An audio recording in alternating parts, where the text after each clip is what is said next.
Steve Yzerman steps down as general manager of the Detroit Red Wings. This is NHL Wraparound Quick Takes. Vic Morren, Neil Smith.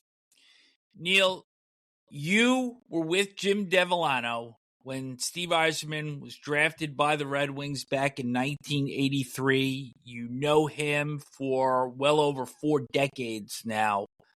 What was your initial reaction when this news came down early Wednesday morning?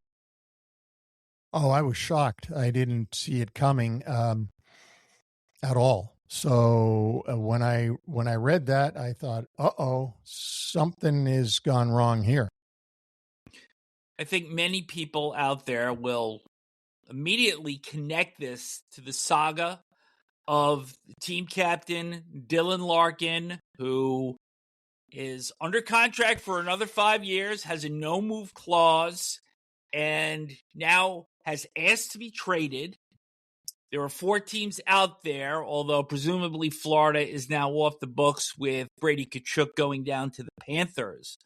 But with Yzerman holding his ground, Larkin holding his ground, now Yzerman leaving the position to become an advisor to CEO Chris Ilitch, does this give an optic that Larkin wins here? I don't think so. I think all this is that I think Stevie, from what I'm hearing, he's getting tired. He's getting worn out. He's getting angry because I would too. If you had a guy who signed a full no move clause on a contract, you'd made him captain. He's from Michigan. And now all of a sudden says, well, I want out. Here's my 4 teams you can trade me to. Not just please trade me somewhere. I'd be angry too. And I'd be upset and I'd be pissed off. And I think Stevie has just had enough of the whole thing. And he's taken a lot of criticism the last few years in Detroit because it's been 10 years now since they made the playoffs. And I guess people expect him to be able to snap his fingers and get them right back in again. And you can't do that in this league. So, I just think he's a little bit tired, but I don't think at all that means that Dylan Larkin won this. And I don't think Dylan Larkin's the kind of guy who is seeing this as a win or a loss. I think he, for whatever reason, felt that he needed to have a change of scenery.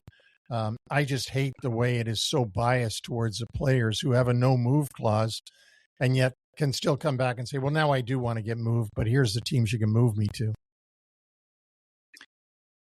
Yzerman joined the team coming in from Tampa in 2019, and now there will be a new search for a GM, and reportedly both internal and external candidates are out there that are going to be interviewed. But besides yourself, who would probably be the best possible candidate to be the GM of the Red Wings, whoever comes in next has that 10-year playoff drought already part of their baggage.